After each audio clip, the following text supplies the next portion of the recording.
Today we're going to dive into a world of macabre smiles and sinister laughter with 7 terrifying stories involving killer clowns. Get ready for chilling tales that will turn fun figures into your worst nightmares. We'll explore stories that will make you think twice before going to a circus or opening the door to someone with a red nose. Oh, and before any creepy clowns appear on your screen, take the opportunity to subscribe to the channel, activate the little bell, and leave your like. This helps the channel a lot and ensures that you don't miss out on any terrifying content like this. The Last Smile. In the quiet town of Millfield, located in the Scottish countryside, the annual Fall Festival was the most eagerly awaited event for its 3,000 inhabitants. This year, the town council had hired the Circus of Golden Dreams, a traveling troupe that promised wonders never before seen in this part of the world. The arrival of the circus transformed the routine of the small town. Colorful caravans, striped tents, and exotic music brought an atmosphere of mystery and excitement. Billboards advertised the big attraction, Smile the Magnificent, a clown whose illusionism and comedy skills were second to none. What the residents of Millfield didn't know was that behind the white makeup and the painted red smile hid Marcus Blackwood, a man wanted in 3 countries for brutal murders. His technique was refined after years of practice. During his performances, he carefully selected his victims, studying their habits and vulnerabilities while getting laughs from the audience. On the opening night, the main tent was packed. Entire families, including that of the local sheriff, Robert McAllister, watched in amazement. When Cereso entered the arena, a momentary silence preceded the explosion of applause. There was something hypnotic about his presence. His movements were fluid, almost supernatural, and his eyes, 2 black beads in the middle of his white face, seemed to penetrate the soul of every spectator. During his act, Cereso called for volunteers. Among them was Emily Johnson, a 28-year-old librarian who lived alone on the outskirts of the city. While performing impressive tricks with her, Cereso memorized every detail: the address whispered to a friend, the time she would leave work, mentioned casually, the information that she lived alone. After the show, while the city slept, Emily heard a knock on her door. Thinking it was her neighbor, Mrs. Peterson, she opened it without hesitation. The painted smile was the last thing she saw. The next morning, Emily's disappearance was reported. Sheriff McAllister began searching, but with no signs of a break-in or struggle, the investigation progressed slowly. The circus continued its performances, and Smile the Magnificent delighted new audiences every night. 3 days later, another disappearance. Michael Collins, a young mechanic who had volunteered at the Tuesday performance. The pattern started to become apparent to Sheriff McAllister, who began to discreetly observe the clown's performances. During Friday's show, McAllister noticed something disturbing. While everyone laughed at Smile's comical stumbles, the sheriff noticed the calculated precision in each movement, the appraising gaze that studied the audience, the way he moved closer to certain spectators. These were not the gestures of an artist, but of a predator selecting prey. After the performance, McAllister tried to investigate backstage, but was barred by the circus owner, a burly man called Gustav. "Our performers need privacy after the show, Sheriff. Union rules, you understand." That night, McAllister decided to follow Smile. Hidden among the shadows of the caravans, he watched the clown remove his makeup, revealing an ordinary face, almost forgivable in its normality. He saw him change his colorful clothes for dark, discreet ones and quietly leave the circus camp. The sheriff followed him to an isolated house on the outskirts of town, the home of Sarah Williams, a nurse who had taken part in the show that night. Sensing the clown's intentions, McAllister prepared to intervene, but was surprised by a blow to the back of the head. When he woke up, he was in a dark basement. In front of him, illuminated by a single hanging lamp, was Smile, now with only half his face made up, creating a disturbing effect of duality. "You spoil the surprise, Sheriff," he said, his voice surprisingly melodious. "There's always one like you in every town, someone who sees beyond the illusion." McAllister realized he wasn't alone in the basement. In dark corners, bound and gagged, were Emily, Michael, and others he didn't immediately recognize. Victims from other cities, he assumed. "What do you want?" asked McAllister, trying to buy time while assessing his chances. "I want you to see my real show," replied Smile, opening a briefcase full of sharp instruments. "In the arenas, I show what people want to see. Here, I show what they fear." What followed was a display of horror that tested the limits of the sheriff's sanity. Soriso worked with the precision of an artist, explaining each technique as if he were teaching a refined art. During a moment of distraction, when Smile turned to choose another instrument, McAllister managed to free one of his hands. In a desperate move, he grabbed a pair of fallen scissors and jammed them into the clown's neck. The painted smile contorted into an expression of genuine surprise as Smile staggered backwards. "This wasn't the planned ending," he muttered, before collapsing. Over the next few weeks, as Millfield tried to process the horrors uncovered in the basement, the circus of Golden Dreams quietly disappeared into the night. Further investigation revealed that several traveling circuses around the world had employed at different times an exceptionally talented clown who used variations of the name Smile. Marcus Blackwood's body was never found, despite the fatal wound witnessed by the sheriff. And in small towns across Europe, posters occasionally appear announcing the arrival of a new circus with a special attraction. A clown whose smile, it is said, is the last one certain people will ever see. 2. The birthday party. In the quiet town of Canterbury, England, the Wilson family were preparing for little Jamie's 7th birthday party.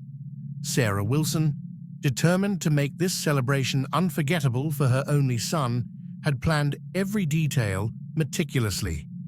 The chosen theme, circus, was the boy's current passion, and the highlight would be a performance by a professional clown. "I've hired Mr. Laugh," Sarah announced to her husband David, showing him the ad she had found online. "He has great recommendations and does magic, balloon modeling, everything Jamie loves." What Sarah didn't know was that the night before the party, the real Mr. Laugh, whose real name was Thomas Perkins, had met a tragic fate. In his small apartment in the suburbs of Canterbury, Thomas was surprised by an unexpected visitor, Peter Blackwood, a recently escaped patient from Ravenswood Psychiatric Hospital. Blackwood, a 40-year-old man with a history of violence and delusions, had developed a peculiar obsession during his internment. Convinced that he had been robbed of his true identity as a circus performer, he sought to reclaim what he believed was his right. When he came across Mr. Laugh's advertisement, Blackwood saw an opportunity. The confrontation was brief and brutal. After silencing Thomas permanently, Blackwood explored the apartment, discovering the colorful outfit, the professional makeup, and most importantly, the agenda with the Wilsons' address and the details of the event. On the morning of the party, while the Wilsons decorated the garden with balloons and colored ribbons, Blackwood carefully studied the basic techniques of magic and balloon modeling using Thomas's books. His troubled mind saw it as preparation to return to his true calling. At 2 o'clock in the afternoon, the Wilsons' doorbell rang. Sarah opened the door, finding a colorful figure with a painted smile that looked slightly crooked. "Mr. Laughter, at your service," announced Blackwood, his voice forcedly cheerful. There was something strange in his eyes, a feverish gleam that Sarah attributed to professional enthusiasm. The party got off to a lively start. 10 excited children ran around the garden while their parents chatted, occasionally observing the activities. Blackwood, initially clumsy with the magic tricks, soon found his own rhythm. His behavior was eccentric, even for a clown, but the children seemed entertained by his frenetic energy. It was during the balloon modeling that David Wilson began to suspect something was wrong. Mr. Laugh was creating strange, almost disturbing shapes. What was supposed to be a puppy looked more like a deformed animal, and his swords had details that resembled bloodstains. "That's quite a clown," commented the father of one of the children nervously. "Kind of intense, isn't he?" Meanwhile, Blackwood felt his facade crumbling. The children's laughter, initially gratifying, began to sound like mockery in his ears. In his twisted mind, he wasn't being respected as the great artist he believed himself to be. The breaking point came when Jamie innocently commented that his balloons were a bit weird. Blackwood froze, his painted smile contrasting with the sudden rigidity of his body. "Strange," he whispered, leaning towards the boy. "Do you find my art strange?" Sarah, noticing the change in tone, quickly moved closer. "Jamie, cake time," she announced, pulling her son away. Blackwood watched, his breathing quickening under the makeup that was beginning to melt with sweat. In his mind, a plan was taking shape. He needed to teach these people the true meaning of circus art. "Children," he called, his voice now different, deeper. "I have a special surprise, a grand finale you'll never forget." David, alarmed by the clown's increasingly erratic behavior, discreetly approached Sarah. "Call the police," he muttered. "Something's very wrong." As Sarah entered the house to make the call, Blackwood announced a special game that required all the children to hide. "And the adults need to count to 100 before searching," he instructed, his eyes fixed on David. The children, excited by the unexpected game, scattered around the garden and house. Blackwood took advantage of the confusion to confront David. "You don't appreciate real art," he hissed, pulling a long, sharp pair of scissors from the pocket of his colorful suit. "Nobody does, but they'll learn." What followed was a tense confrontation in the Wilsons' garden. David, using a chair as a makeshift shield, kept Blackwood at bay while shouting for the other parents to gather the children and leave the property. As police sirens began to sound in the distance, Blackwood realized that his comeback was under threat. In a last desperate act, he fled to the back of the property, disappearing into the adjacent small wood. The police arrived minutes later, launching searches that would last all night. The real Mr. Laughs was found in his apartment, and the imposter's true identity was confirmed. 2 weeks later, the Wilson family was still trying to process the trauma. Jamie, once fascinated by circuses, now had nightmares about clowns. Sarah blamed herself for not having checked the entertainer's credentials more thoroughly. And somewhere, perhaps not too far away, Peter Blackwood was waiting for his next performance. After all, as he whispered to David before running off, the show never really ends. 3. The Midnight Clown. In the small town of Whitby, England, Four bored teenagers, Liam, Sophie, Marcus and Ellie, discovered an obscure online forum dedicated to paranormal rituals. Among the various topics, they found a ritual entitled the Midnight Clown, supposedly capable of invoking the spirit of a former circus clown who had murdered several children before being lynched by angry locals in 1932. The ritual seemed simple: a circle of red candles, an antique mirror, clown makeup, and a specific invocation that had to be recited at exactly midnight. Comments on the forum ranged from skeptics mocking the idea to disturbing accounts of people who claimed to have performed the ritual with disastrous consequences. "That's ridiculous," said Marcus, always the skeptic of the group. "Probably some creepypasta invented to scare children." Sophie, fascinated by the occult, insisted that they try it. "What have we got to lose? In the worst case, nothing happens and we have a story to tell." They chose the abandoned basement of the old elementary school to perform the ritual. On the chosen night, they positioned the candles in a circle, placed the mirror in the center, and one by one applied white makeup to their faces, drawing exaggerated red smiles. When Liam's digital clock ticked 23:59, they joined hands and began to recite the words found on the forum. "Spirit of laughter, turned to tears, cross the veil at midnight. Come into our circle, accept our invitation. Midnight Clown, we invoke you." At first, nothing happened. The teenagers exchanged disappointed glances until the candle flames suddenly grew and took on a bluish tint. The mirror in the center began to fog up, as if someone was breathing on it. "That's just the wind," muttered Marcus, but his voice was shaking. In the mirror, a figure began to form. A white face with a grotesque red smile and completely black eyes. A low, guttural laugh filled the basement, causing the teenagers to drop their hands and step back. "You called me," said a voice that seemed to come from every direction. "Now I'm stuck with you until you're all mine."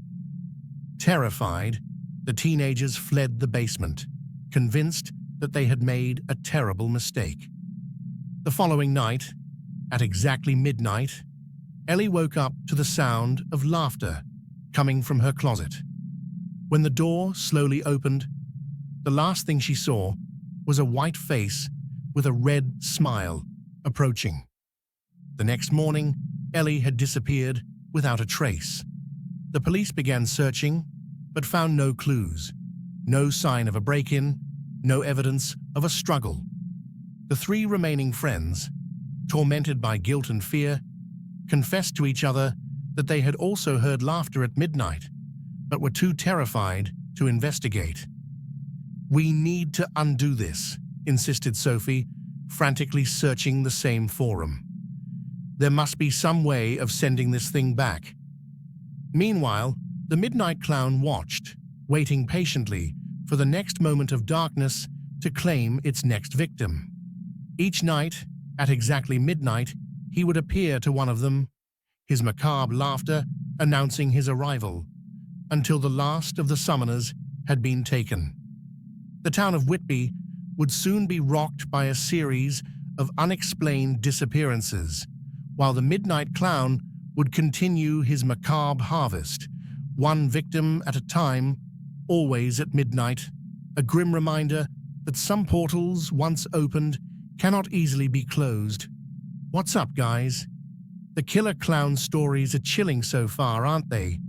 If you're enjoying these macabre tales, how about taking a quick break and subscribing to the channel? Just click on the subscribe button below and leave a like too. This really helps the channel grow and motivates me to keep bringing you more terrifying content like this. It's quick and makes all the difference. Now let's get back to our killer clown stories, shall we? 4. Laughter in the basement. On the outskirts of Edinburgh, Scotland, the Mackenzie family finally found their dream home. an old Victorian residence with 3 floors, a spacious garden, and a surprisingly affordable price.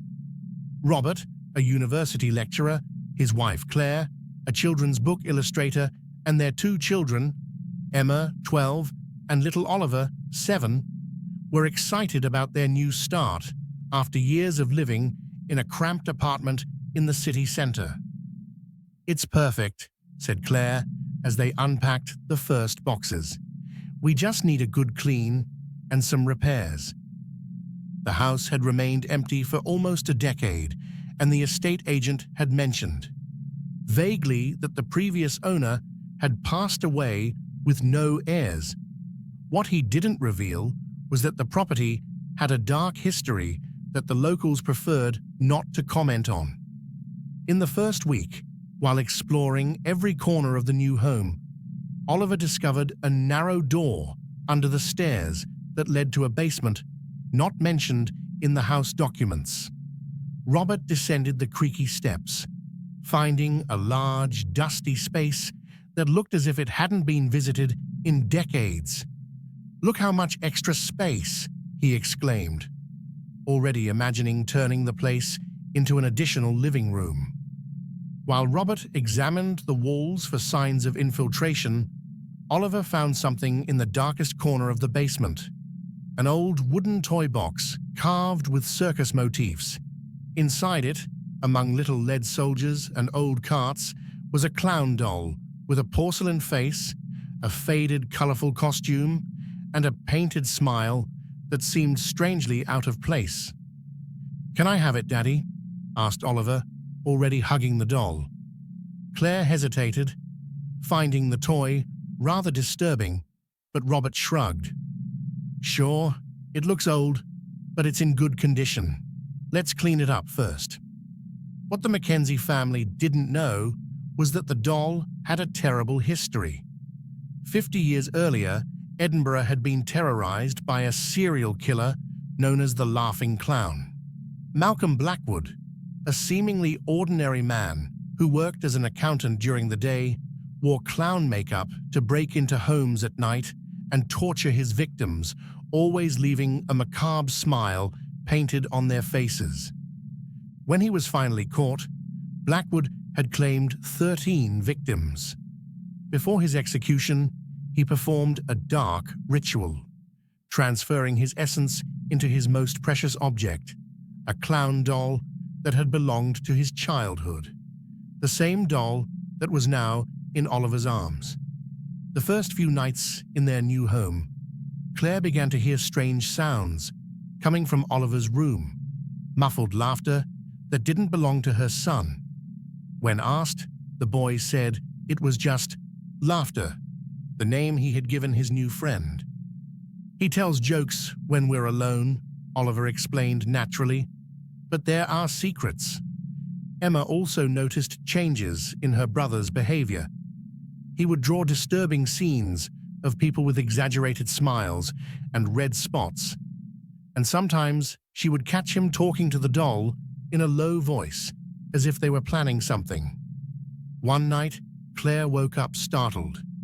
Someone was in her room. In the dim light, she saw a small silhouette standing next to her bed. "Oliver, what is it, darling?" There was no reply. When he turned on the lamp, he saw only the clown doll sitting in the corner chair, its painted-on smile looking more pronounced than he remembered. The next morning, Robert found strange marks on Claire's neck, as if little fingers had tried to strangle her during the night. She couldn't remember anything other than the strange episode with the doll. "I think we should get rid of that clown," suggested Claire. "There's something wrong with him." When they went to look for the doll in Oliver's room, they couldn't find it. The boy said that laughter was angry because they wanted to separate them and had gone into hiding. That same afternoon, the elderly neighbor, Mrs. Campbell, came to visit with cookies. When she saw one of Oliver's drawings on the fridge, a clown with an exaggerated red smile, she paled. Where did you find that?" she asked in a shaky voice. Robert explained about the doll found in the basement. Mrs. Campbell then revealed the dark history of the house. It had belonged to Malcolm Blackwood's sister, who had kept her brother's belongings after his execution, including his precious clown doll. They say that before he died, he vowed to return, whispered the old woman, that he would find new victims through his dearest friend. Alarmed, Robert and Claire rushed to find Oliver, only to discover that he and Emma had gone down to the basement to look for the missing doll. When they got there, they found Emma unconscious on the floor and Oliver sitting in the dark, the doll on his lap, whispering in his ear. "Oliver, get away from that doll now," shouted Robert. The boy slowly turned around, and in the dim light of the basement lamp, they saw with horror that his face was painted like that of a clown, with a grotesque red smile stretching from ear to ear. "Oliver isn't here now," said the boy in a voice that wasn't his own, "but Rissos has so many fun games planned for this family." In the days that followed, the Mackenzie family fought a desperate battle against the entity that had possessed the doll and was now trying to control Oliver. With the help of Mrs. Campbell and a local occult expert, they discovered that the only way to free the boy and destroy Blackwood's spirit was to burn the doll in a specific ritual. The final confrontation took place once again in the basement, where it all began. While Robert and Claire performed the ritual, the spirit of Blackwood fought fiercely, using Oliver's body to attack them and trying to complete what had begun decades ago. When the flames finally consumed the doll, a supernatural scream echoed through the house, and Oliver fell unconscious, free of the evil influence. The Mackenzie family left the house the following week, never to return. Oliver, fortunately, had no memories of what happened, but for years he would have an inexplicable fear of clowns and old toys. As for the spirit of Malcolm Blackwood, it is said that he is still looking for a new vessel, a new friend, to help him spread his macabre smile around the world.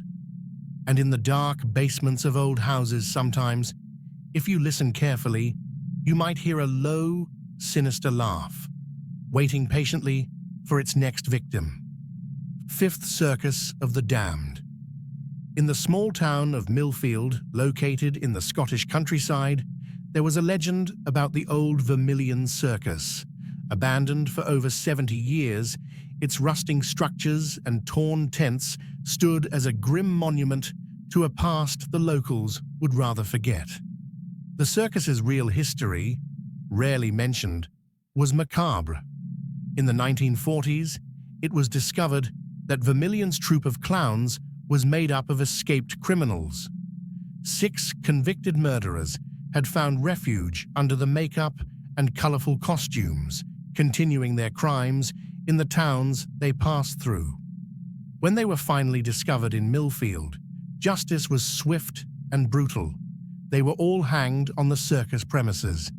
5 teenagers, Jack, Megan, Liam, Sophie, and Dylan, were bored that summer. When Dylan suggested exploring the abandoned circus after sunset, the idea sounded exciting. They say that if you go in there after dark, you can hear the clowns laughing, Dylan teased as they walked along the dirt road that led to the site. And if you stay until midnight, they show up to put on their last show. The sun had already set when they arrived. The circus's main entrance, a twisted metal arch with faded lettering, looked like an open mouth waiting to swallow them up. Flashlights in hand, the 5 friends entered the grounds. The central arena was still recognizable, a perfect circle where the grass refused to grow. All around, decaying caravans and empty cages created ominous shadows in the light of the crescent moon. "Let's split up and explore," suggested Jack. "We'll meet back here in an hour." It was Megan who first noticed something strange. While examining an abandoned caravan, she heard a low sound, like muffled laughter. Turning quickly, she saw only shadows. "Is anyone there?" she called out, her voice shaking slightly. There was no answer, but when her flashlight illuminated a broken mirror on the wall, she swore she saw a painted face watching her from behind. When she turned around, there was no one. In another part of the circus, Liam was exploring what appeared to have been the performer's dressing room.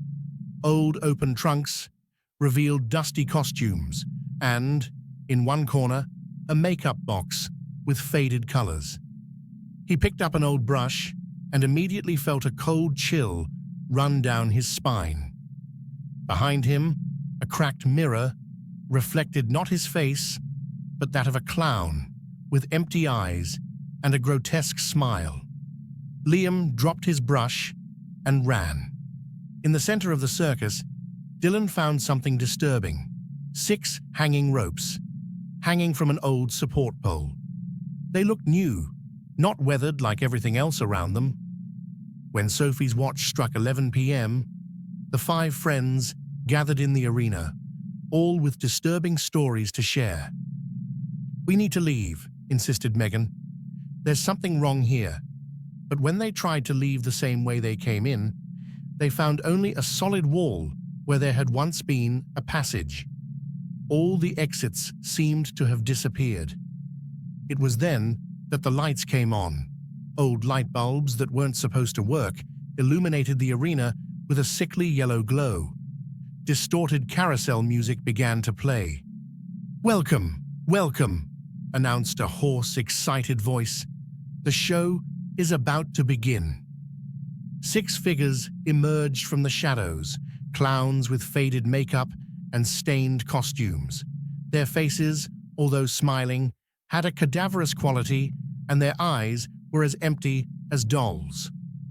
"We need volunteers for our final act," said the lead clown, his red smile stretching impossibly wide, "and you were so kind to offer yourselves." The teenagers tried to run, but each exit was blocked by one of the clowns. The air was heavy with the smell of damp earth and something metallic that resembled blood. "Every year, we need new souls to keep our show going," the clown explained, approaching Dylan. 6 convicts, 6 ropes, 6 new recruits, every generation. Sophie, the most observant of the group, noticed something crucial. There were 6 ropes, but only 5 teenagers. And the 6th clown seemed more solid than the others, almost alive. "They need replacements," she whispered.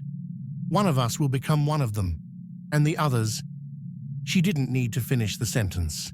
The others would be sacrificed to keep the clowns trapped in the world of the living for another year.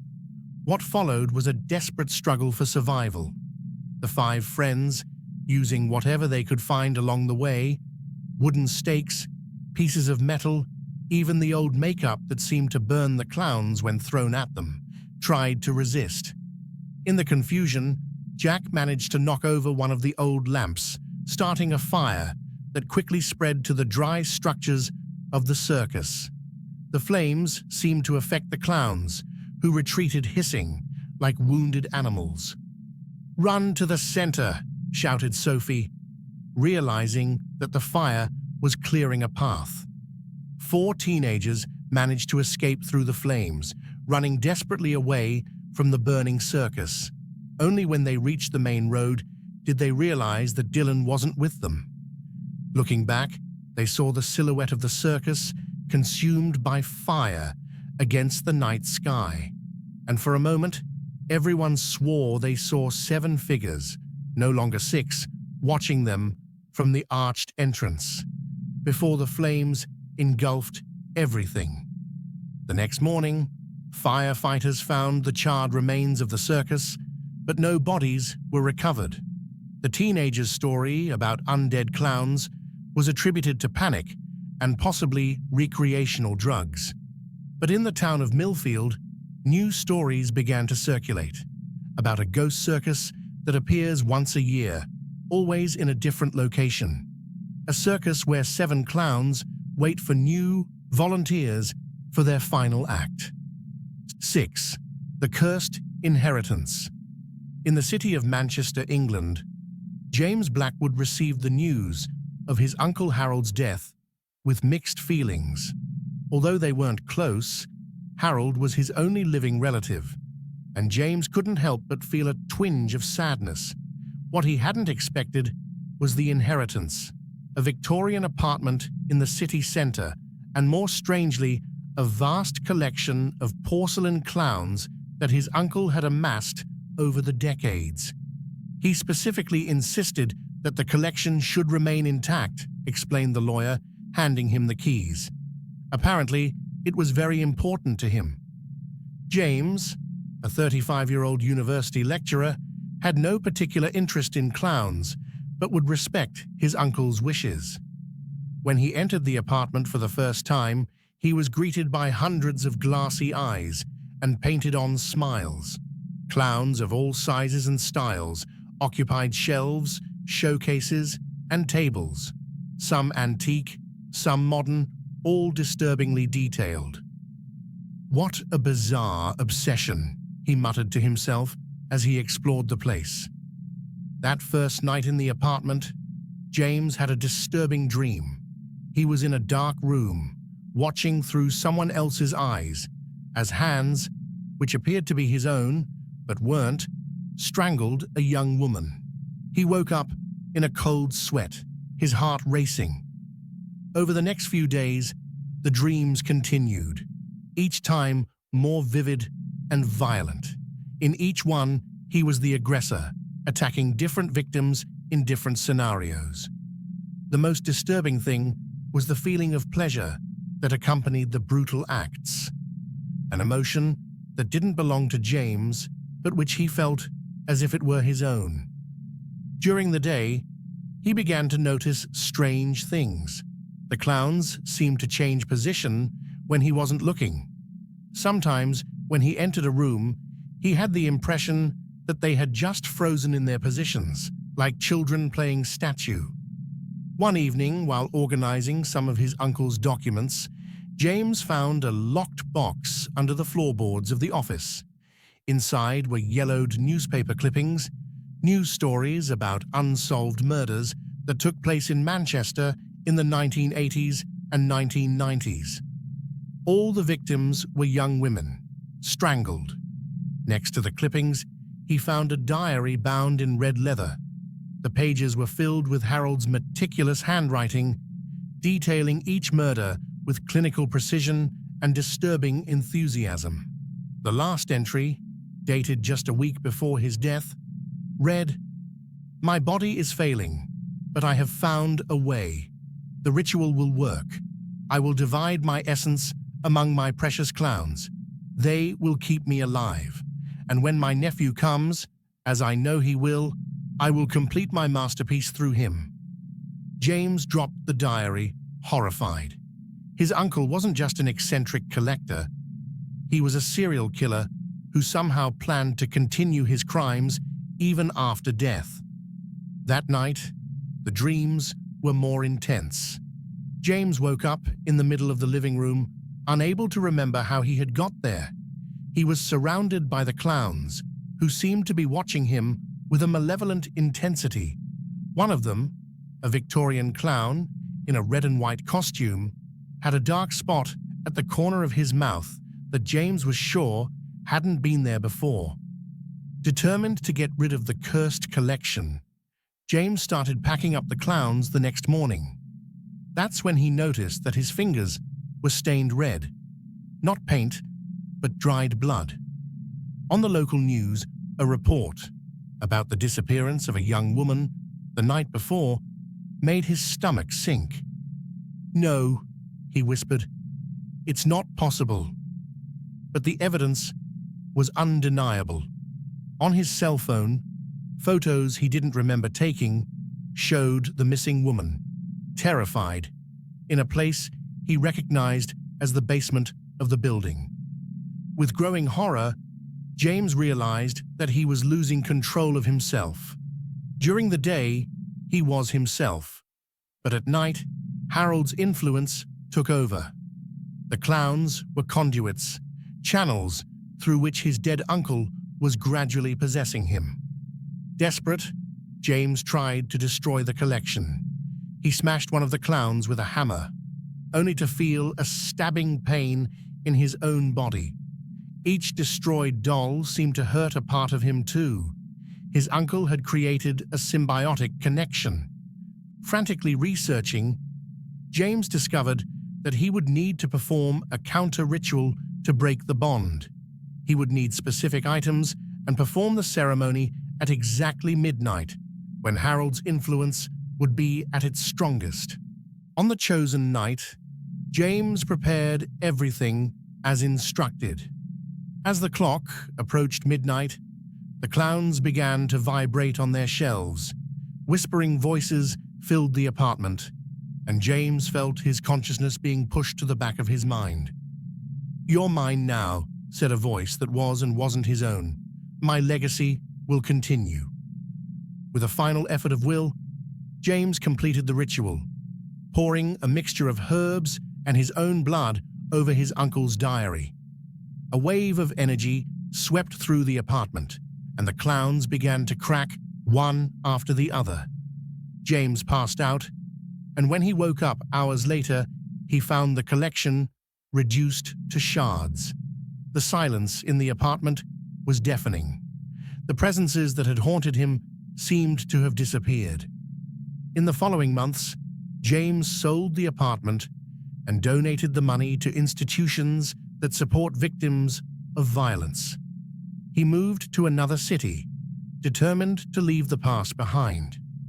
But sometimes, in his dreams, he still hears distant laughter, and occasionally, as he passes a shop window with toys or collectibles, he feels the eyes of clowns following him, reminding him that some inheritances are impossible to refuse and some curses never really end. 7. Smile for the camera. In the city of Edinburgh, Scotland, photographer Malcolm Reed was known for his meticulous work with Victorian-style portraits. His small studio, Eternal Memories, attracted clients looking for the nostalgic aesthetic of a bygone era. Malcolm was obsessed with authenticity. He used only restored period equipment and traditional developing techniques.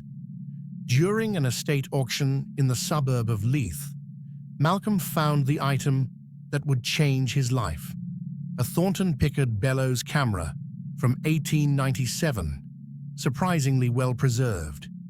The auctioneer mentioned only that it had belonged to an itinerant artist and had been in storage for decades. £200 for lot 37, the auctioneer announced, and Malcolm snapped up the piece without hesitation. Examining his acquisition in the studio, Malcolm discovered a discreet brass plaque on the base. Property of S. Grinwell, photographer and illusionist. Inside the worn leather case, he also found several undeveloped photographic plates. Curious, Malcolm decided to develop the old plates in his makeshift laboratory.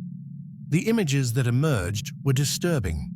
Formal portraits of Victorian families, each with a disturbing anomaly: a blurred figure in the background that looked like a clown with white makeup and an exaggerated smile. "Probably some photographic trick of the time," Malcolm muttered to himself, although he felt an inexplicable discomfort. Eager to test the camera, Malcolm used it for the next session: a portrait of the Henderson family. The process was flawless, and he couldn't wait to develop the images. When the photographs emerged from the chemical bath, Malcolm froze. There it was again, the same clownish figure, now sharper, watching the Henderson family over his father's shoulder. The white face with red details and empty eyes seemed to look directly at the camera, as if it was aware that it was being photographed. 3 days later, Malcolm received the news. Robert Henderson had died in a bizarre accident. He had fallen down the stairs of his house and broken his neck. The position in which he was found, with his head turned at an impossible angle, resembled the posture of the clown in the photograph. Disturbed, Malcolm examined the old plaques again. Researching the names he could identify in the photographs, he discovered a terrible pattern. Every person close to the clown figure had died within days of the photograph being taken, always in a violent and inexplicable way. Determined to understand what was going on, Malcolm investigated S. Grinwell's story. In old newspaper archives, he discovered that Sebastian Grinwell had been a photographer and circus performer at the end of the 19th century. Specializing in spirit photographs, he claimed to capture images of the afterlife. His career ended abruptly when he was accused of murdering several of his clients. Before being hanged in 1899, Grinwell swore that he would continue his artistic work even after death. Horrified, Malcolm decided to destroy the camera, but something stopped him. Every time he tried to damage it, he was seized by an irresistible compulsion to use it again. In his growing desperation, Malcolm photographed himself, hoping to break the curse. In the image that emerged, the clown stood beside him, a skeletal arm around his shoulders, like an old friend posing for a portrait. That night, Malcolm heard strange sounds in his dark laboratory. When he entered, he saw that all the photographs taken with the camera had changed. The clown was now closer to each victim, his smile wider, his eyes fixed on the observers. The last photograph, Malcolm's self-portrait, showed only the clown holding what looked like a mask with the photographer's face on it. The next morning, Malcolm's assistant found the studio empty. The old camera was carefully positioned on the tripod, pointed at an empty chair. On the table, a newly developed photograph showed Malcolm, but his face was different. The skin strangely white, the lips stretched in an unnatural smile. A week later, Eternal Memories reopened under new management. The new owner, who introduced himself only as Mr. Grin, specialized in family portraits. His prices were surprisingly affordable, and his work, customers said, captured something unique, an almost supernatural quality that made each portrait seem strangely alive. And in each photograph, for anyone who looked closely enough, there was a disturbing detail: the photographer's distorted reflection in the studio mirror, his face a white mask with a red smile that never reached his empty eyes. So, what did you think? Which story gave you the most goosebumps? Will any of them make you run if you meet a clown in the street? Let me know in the comments which one was your favorite.